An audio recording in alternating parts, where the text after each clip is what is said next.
দেশনেত্রী বেগম খালেদা জিয়ার সমস্ত অর্গানগুলোকে নষ্ট করে দিয়েছে ওই সরকার। তাই শারীরিক ভাবে মানসিক ভাবে নির্যাতন করেছে, স্লো পয়জনিং করেছে। দেখেন, জনাব তারেক রহমান বিএনপি চেয়ারম্যান, আমরা একদম খুব কাছে থেকেছি দেশনেত্রী বেগম খালেদা জিয়া। লক্ষ লক্ষ মানুষের মধ্যেও তিনি এই যে মহিলা দলের নেত্রীদের খুঁজতেন। দেখেন এটা তো বলার অপেক্ষা রাখে না যে আপনার উনি হেঁটে হেঁটে জেলখানায় গিয়েছিলেন আর উনি হুইল চেয়ারে জেলখানা থেকে বের হয়েছে। ওনার কতবার জেলখানায় কতবার সমস্যা হয়েছে, হাসপাতালে এনেছে, বারবার করে বলা হয়েছে যে বিদেশ যাওয়ার সুযোগ দিন। এই সুযোগটা এর আগেও অনেক রাজনৈতিক আপনার যারা জেলে গিয়েছিলেন তারা এই সুযোগটা ব্যবহার করেছেন। এটা এই দেশে এটা চলমান চলেছে এর আগে, কিন্তু তারপরেও ফ্যাসিস্ট সরকার কর্ণপাত করে নাই। ফ্যাসিস্ট সরকার তাকে এক মিনিটের জন্য, একদিনের জন্য ফ্যাসিস্ট সরকার তার জন্য আপনার মিনিমাম কোনো তার সহানুভূতি ছিল না, মিনিমাম তার জন্য কোনো বৈধভাবে কোনো ব্যবহার ছিল না। এইখান থেকে প্রমাণ হয় যে এই ফ্যাসিস্ট সরকার, এবং বলা হয়ে থাকে যে তাকে স্লো পয়জনিংও করা হয়ে থাকতে পারে। বাংলাদেশের যেহেতু ওই সিস্টেম না এবং অনেকদিন পর্যন্ত হাউস অ্যারেস্ট থাকার পরেও যেহেতু ওই ফ্যাসিস্টের আন্ডারে ছিল, তাই ওই প্রমাণটা করা যায় নাই। বাট দেশনেত্রী বেগম খালেদা জিয়ার সমস্ত অর্গানগুলোকে নষ্ট করে দিয়েছে ওই সরকার, যার ফলে উনি বের হওয়ার পরেও উনি আর সোজা হয়ে দাঁড়াতে পারে নাই। মেরুদণ্ড সোজা করে গুলশান অফিসে এসে জনগণকে দুটো উপদেশ দিতে পারে নাই। এটাই ছিল আমি মনে করি ফ্যাসিস্ট সরকারের প্রমাণ। এর চেয়ে বড় প্রমাণ আর কিছু হতে পারে না।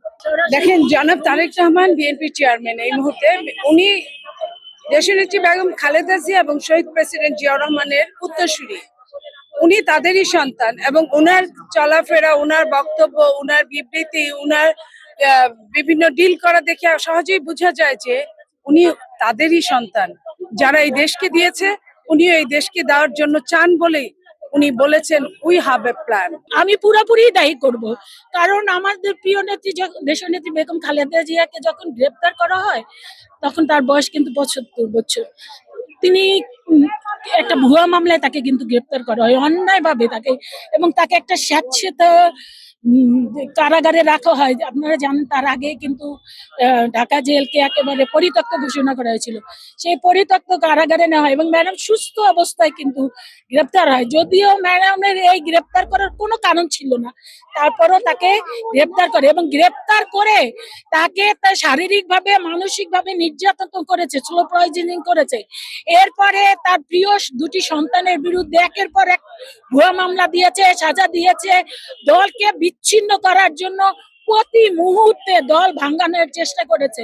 এগুলো প্রত্যেকটাই ম্যাডামকে ভীষণ ভাবে আঘাত করতো, ম্যাডামকে ভীষণ ভাবে দুর্বল করতো। কিন্তু ম্যাডামের একটা এবং তার ৪০ বছরের স্মৃতি বিজড়িত, আপনারা জানেন শহীদ রাষ্ট্রপতি জিয়াউর রহমান এবং ওখানে তার ছেলেরা বড় হয়েছে, সেই বাড়ি থেকে তাকে বিতাড়িত করেছে।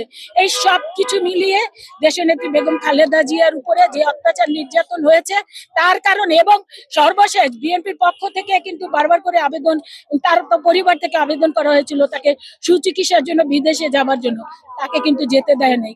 সেই কারণে আমি মনে করি দেশনেত্রী বেগম খালেদা জিয়ার আজকের এই মৃত্যুর অন্যতম কারণ হচ্ছে এই মাফিয়া স্বৈরাচারী শেখ হাসিনা।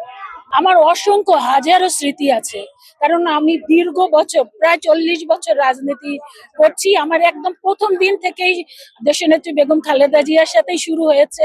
শহীদ রাষ্ট্রপতি মানে দুর্ভাগ্য আমরা শহীদ রাষ্ট্রপতি জিয়াউর রহমানের সাথে রাজনীতি করার সুযোগ হয় নাই, কিন্তু প্রাণপ্রিয় নেত্রী দেশনেত্রী বেগম খালেদা জিয়ার সাথে রাজনীতি করার সুযোগ হয়েছে। আমি ছাত্র রাজনীতি থেকে শুরু করেছি, যেমন ধরেন আমি ইডেন কলেজের নির্বাচিত ভিপি ছিলাম, আমার মনোনয়নটি আমার প্রিয় নেত্রী দেশনেত্রী বেগম খালেদা জিয়া দিয়েছিলেন। তারপরে তিনি আমাকে জাতীয়তাবাদী ছাত্র দলের সেন্ট্রাল কমিটির ভাইস প্রেসিডেন্ট করেছিলেন। এর পূর্বে কাউকে, কোন নারী নেত্রীকে কিন্তু ছাত্র দলের সেন্ট্রাল কমিটির ভাইস প্রেসিডেন্ট করা হয় নাই। আমাকে দিয়ে ম্যাডাম নতুন শুরু করেছিলেন।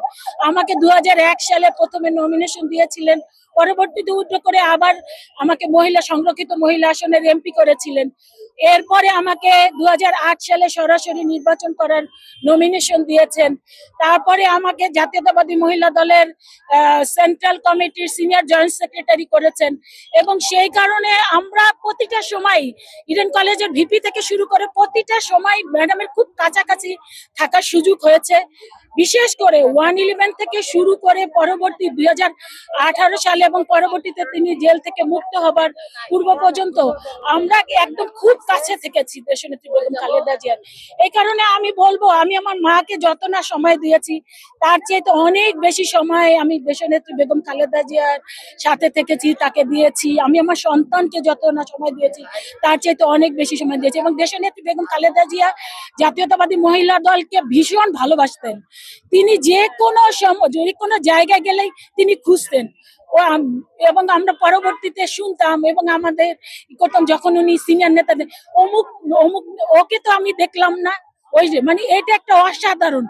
লক্ষ লক্ষ মানুষের মধ্যেও তিনি এই যে মহিলা দলের নেত্রীদের খুঁজতেন। 2018 সালে যখন ম্যাডামকে মানে গ্রেপ্তার করা হবে, আপনারা জানেন সেই সময় ঢাকা সহ সারা বাংলাদেশকে বিচ্ছিন্ন করে দেওয়া হয়েছিল ঢাকা থেকে, এবং ঢাকা শহরে অঘোষিত সরকারি দল হরতাল ডেকেছিল। সেই সময় মানে গুটি কয়েক নেত্রীরা আমি প্রথম ম্যাডামের গাড়ির বহরের সামনে যখন গেলাম, ম্যাডাম আমাকে দেখে এত খুশি হলেন, একটা হাসি দেব, তুমি এসছো। আমি তখন বললাম, ম্যাডাম আমি না, আপনার অসংখ্য নেত্রীরা, অসংখ্য নেতারা এখানে উপস্থিত হয়েছে, যে ঠিক আছে থাকো থাকো। তো এরপরে তো ম্যাডাম যখন আবার জেলে যখন ছিলেন, আমরা যত কাছাকাছি পিজিতে যখন এসেছেন যত কাছাকাছি যাওয়া যায় আমরা কিন্তু ম্যাডামের কাছাকাছি থাকার সবসময় চেষ্টা করেছি। আমি মনে করি যতদিন বেঁচে থাকবো ম্যাডামের এই মধুর স্মৃতিগুলো নিয়ে আমরা বেঁচে থাকবো।